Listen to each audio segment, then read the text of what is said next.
Hi, this is Shadi. Today we're going to be talking about the god of Judo, Kyuzo Mifune. I think this is the longest I've gone without posting, so please forgive me.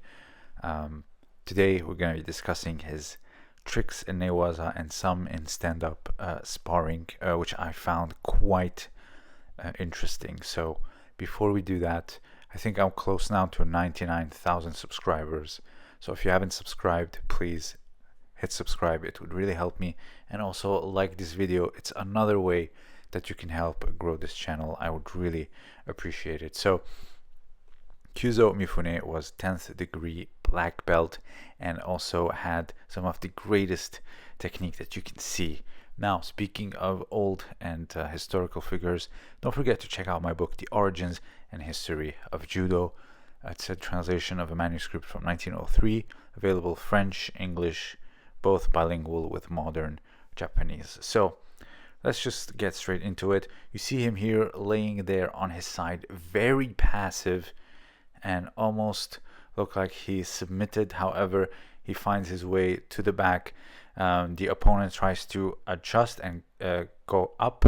However, he pushes the hips down and the only way to go is forward, and from there he tries to get the arm to get into a te gatame submission, but the opponent kind of defends it or tried to keep his arm close, but he taps, so we'll see that submission in a bit. Now here he lays to his side, looks very submissive. However, as the opponent is trying to get his leg up, this is where he hooks it and goes to the back, and from there check out this leg lock. So he keeps his collar down and then from there goes to one leg, and this looks very painful. Guys, be careful with things like these. So let's check out his guard again. So he looks very passive. So what he does is grabs the pants from the inside, pushes the knee to hook the leg, the upper leg, and from there pushes to the back, kind of like when you're doing a deep half guard, and from there he grabs onto the belt. And now let's check out the first submission that he did, which is the te gatame. So what he did is slide the forearm up the back, and of course he gets a tap. So by the way, when you're passing guard like this, be careful. You're pinning someone on their neck, and I know a lot of people who just do a lot of downward pressure doing this. When you get someone up like this on their back of their neck, you immediately switch sideways to proceed to pass. Otherwise, don't pin them down. It's very dangerous. So just be careful. So this is how you pass, all the way to the side, and you can also arm lock, as you can see here. It's behind the back, pulling up to the shoulder or down to the shoulder. Another way you can see it here is as they are escaping side control. That's where you collect the arm, and one arm is pulling on the wrist while the other is pulling on the forearm. So deep half guard, you see it in today's jiu-jitsu quite a lot. A lot of people use it to get to the back, escape, get underneath the legs, and from there try to get to the back. Very similar to what Mifune did, but however, his starting position was the one that really caught my eye, because he wasn't catching on to anything. He just kept everything close to himself, almost like a side turtle, and as his opponent got, maybe they wanted to cross face or anything, he kept it close. He kept his arms close to his face, and he just pushes the leg to the side so he can hook it from the back and go up. So I want to talk about his sparring, because the critiques that he gets are very unfair, and I think people just simply do not understand. They think it's fake, or they're just being too nice to him. No, first of all, sparring in training is not sparring in competition. So let's take a look at this hip defense that he did here. So let's take a look. First, the opponent or his training partner goes for, and look at how he's pushing with the hips, keeping his back straight, which will block anything. And here, look at his face. It's facing sideways. His hips are also facing sideways away from the attack. This is something like, for example, Ono used to do when he's fighting bigger guys in all Japan.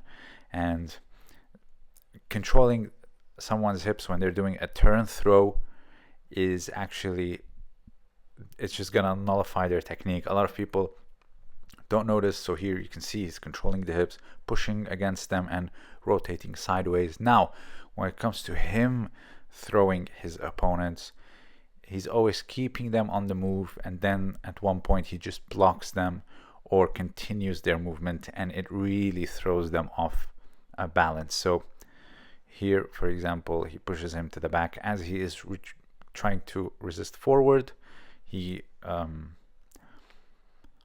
throws him with sumiyotoshi. Now it's not an easy technique, and here you can see more a defense with the hips. And now look at this, he moves him, circles him sideways, and as he is trying to continue the circle, he blocks the hips with O Guruma. And let's see here, also he has the advantage of having a shorter center of gravity against someone tall like this. So that's very important to look out to. First, the hip defense, they're very legit. Anyone who knows a lot about judo will know that hip defenses like this and jigotai is the key to defend against turn throws. Now look, check out this foot sweep.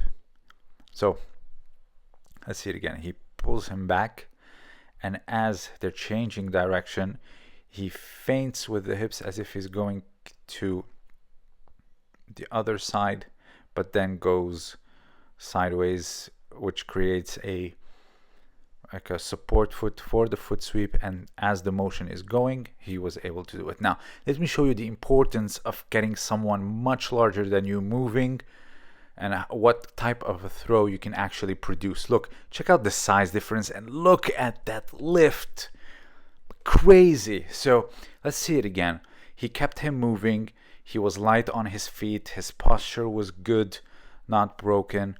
And look, as he's moving, taps the leg on the inside, that lift that he got. So a lot of people say that his sparring is fake or they're being too nice to him.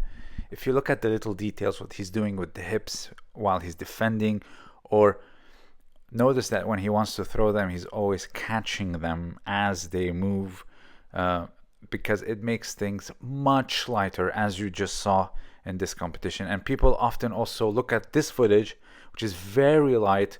They're giving each other the position.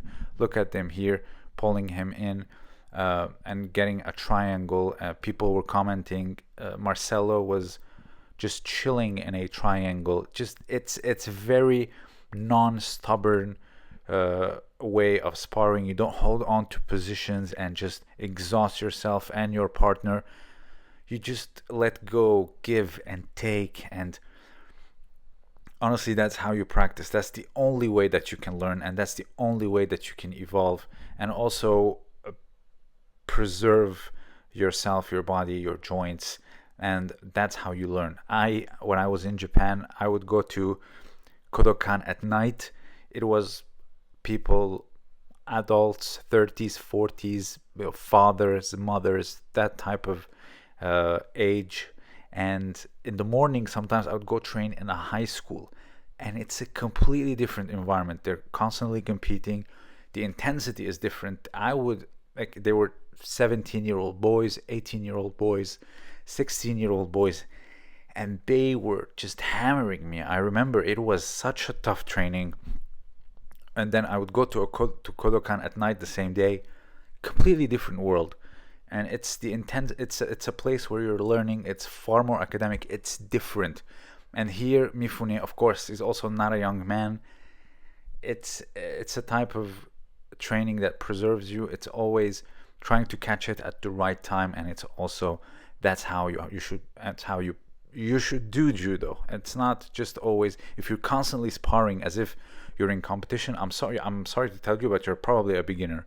And anyone who knows, who's been training 5, 10, 15 years will know that at some point you have to realize that you need to drop your intensity drastically, to preserve yourself, to keep things going and rolling, and also you make a big space for you to learn. So if you have something to add, please let me know down below. Consider supporting me on Patreon, and don't forget to check out my book below. This was Shadi. Thank you for listening.